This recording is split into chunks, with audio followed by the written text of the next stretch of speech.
হাত বাড়া, যত দিন যাচ্ছে কাজের তত পুঙ্গা মারা হয়ে যাচ্ছে।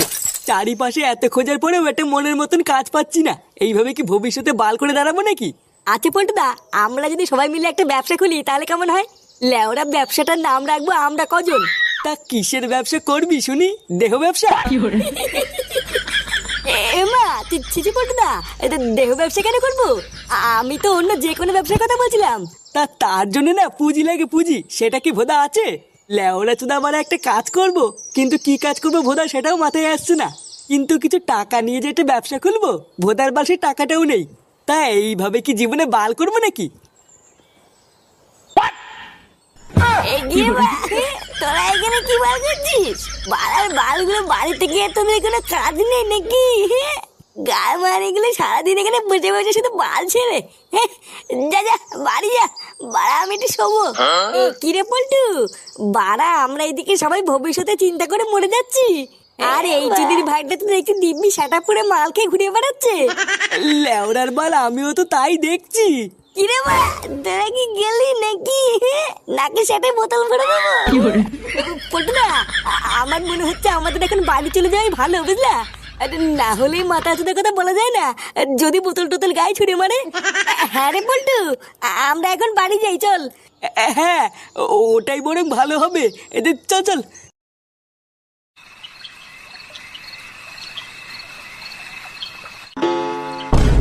দেখেছো তো, রাত বাজে 10টা আর সরে বাচ্চাটা এখনো বাড়ি আসার নামই নেই। তা এইভাবে আর কতদিন চলবে শুনি?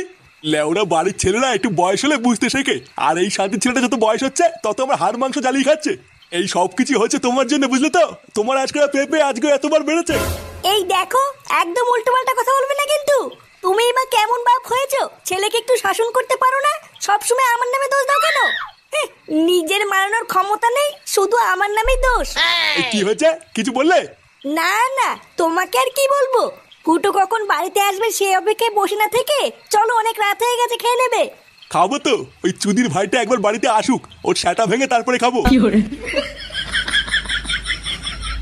একই, তোমরা এখনো ঘুমাওনি? বারোচুদা ছেলে, কটা বাজে রে? কোথায় ছিলিস এত রাত পর্যন্ত?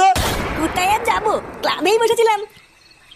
ক্লাবে বসেছিলিস মানে? সরে বাচ্চা, তোর কি আর কোনো কাজ বাজ নাই? লোকের ঘরে ছেলে পেলেরা দিন রাত কাজ বাজ করে দিনের শেষে বাপের হাতে টাকা তুলে দেয়, আর তুই সেই সকালবেলায় বেরিয়ে রাত পর্যন্ত ক্লাবে গিয়ে বসেছিলিস? লোকের ঘরে ছেলেপেলেরা দিনের শেষে বাপের হাতে টাকা তুলে দেয়? লেওরা তাদের বাপও না ছেলেপেলেদের হাতে টাকা দিয়ে তাদেরকে একটা কাজে ঢুকিয়ে দেয়, তাই তারা দিনের শেষে বাপের হাতে টাকা দেয়। তুমি আজ পর্যন্ত আমার হাতে ক টাকা তুলে দিয়েছো কাজ করার জন্য, যে দিনের শেষে তোমাকে আমি টাকা তুলে দেবো? কি বললি তুই? আরেকবার বল। হ্যাঁ ঠিকই তো বলেছি, কাজ করার জন্য তুমি আজ পর্যন্ত আমার হাতে ক টাকা তুলে দিয়েছো? পাড়া কিছু টাকা দিয়ে যেন ব্যবসা করবো, সেই টাকাটাও নেই। এইভাবে কি বাল হবে নাকি? টাকা দিয়ে ব্যবসা করবে? বড় বাল এলো রে। বারোচুদার ছেলে, তোকে যে আমি ব্যবসার জন্য টাকা দেবো, তা টাকা নিয়ে তো মালকে উড়িয়ে দিবি। তা কোন ভরসায় তোকে আমি টাকা দেবো শুনি? মাল খেতে যাবো কেন? হ্যাঁ, তুমি একবার টাকা দিয়ে দেখো না আমি কি করি। দম থাকলে 50,000 টাকা দাও, আমি একটা ব্যবসা করবো, দেখি কেমন পারো। আচ্ছা যা, আমি যে ভাবি হোক কালকের মধ্যে থেকে 50,000 টাকা জোগাড় করে দেবো। তারপর আমিও দেখবো দিনের শেষে তুই কি বাল করে আমার হাতে টাকা তুলে দিস। কি বলছি কি? তুমি আমাকে 50,000 টাকা দেবে? হ্যাঁ গো, তুমি এসব কি বলছো? তোমার মাথা ঠিক আছে তো? 50,000 টাকা তুমি অত টাকা কোথা থেকে পাবে? অত তোমার জানা লাগবে না, একবার যখন বলেছি দেবো তখন ঠিক জোগাড় করে দেবো। তারপর আমিও দেখবো কাজ করে আমার হাতে ক টাকা তুলে দেয়। তার টাকাটা যে কালকে আমি দেবো, টাকাটা পেয়ে কি ব্যবসা করবি কিছু ভেবেছিস? হ্যাঁ, উনি তুমি ভেবো না, ওইসব আমার ভাবা আছে। আমি তো অনেকদিন আগের থেকেই ভেবে রেখেছি, হাতে কিছু টাকা আসলে আইসক্রিমের ব্যবসা করবো। কি, এই শীতকালে আইসক্রিম? ও বাড়া, আমার বোঝা হয়ে গেছে তোর ব্যবসার গাল মারা ছাড়া। গাল মারা দেবে কেন? একবার টাকাটা হাতে দিয়ে দেখো না আমি কি করি। ভোদার বাল ব্যবসা করে পুরো সাটা চিনে ফেলবো। এইসব কি বলছিস রে ফুটো? তোর বাবা তোকে ব্যবসা করার জন্য 50,000 টাকা দিয়েছে? আরে হ্যাঁ রে মারা, হ্যাঁ, তা নাই তোর কি বলছি। আর শুধু তাই না, আমি ব্যবসা করার জন্য নতুন একটা দোকান ভাড়া নিয়েছি। লেওরা, আমি আমার বাপের কাছে চাইলে 5 টাকাও পাই না, আর ফুটোর বাবা ওকে ব্যবসা করার জন্য এত টাকা দিয়ে দিল। এই সবই কপাল রে ফটকে, সবই কপাল। আমরা কি কখনো ভেবেছিলাম যে আমাদের ফুটু একদিন এত বড় একটা ব্যবসা করবে? বলছি ভাই ফুটো, তোর দোকানে আমাকে একটা কাজ নিবি ভাই?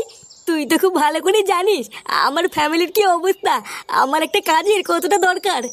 হ্যাঁ রে ফুটো, আমারও না একটা কাজের খুবই দরকার, বুঝলি? লেওড়া ল্যাংচের মতন আমাকে একটু কাজ নিস না ভাই, তাহলে আমার খুবই উপকার হবে।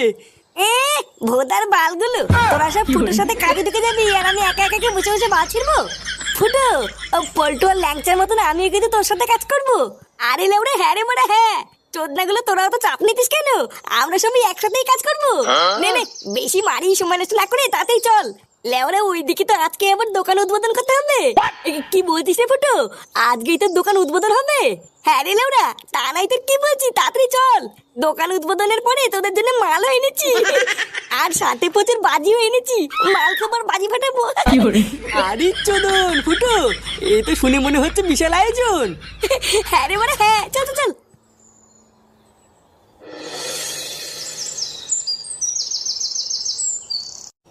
ওম সর্বভূতে ধনন্তরী কাপালিনী সর্বধারী হিং ক্রিং স্বাহা চণ্ডালু চণ্ডাল কালিকায় ব্যবসায় কর্মারায় ছট। ওম শান্তি শান্তি হে। নাও ফুটো বাবা, তোমার দোকানের পুজো সম্পূর্ণ হয়েছে। আমার আশীর্বাদ রইলো, তোমার ব্যবসায় আর কোনো বাধাই আসবে না। মন প্রাণ দিয়ে ব্যবসাটা করবে আর অনেক বড় হবে, ঠিক আছে? বলছি গুরুদেব, আমার ব্যবসাটা অনেক বড় হবে তো? হ্যাঁ আরে হ্যাঁ গো ফুটু বাবা, আমি তো বললাম তোমার ব্যবসা পুরো ফুলে ফেপে উঠবে। এই নারকেলটাকে দোকানের এক কোনায় রেখে দেবে আর রোজ ধূপ ধুনো দেবে, ঠিক আছে? আর তাহলেই দেখবে তোমার দোকানে পুরো খরিদ্দারের লাইন পড়ে যাবে। বাবা, পুজো তো হয়ে গেছে, তাহলে এবার আমি বাজি ফাটাবো? আরে হ্যাঁ রে মানে হ্যাঁ, যা যা যা, বাজি ফাটিয়ে পুরো গার মেরে দেখি।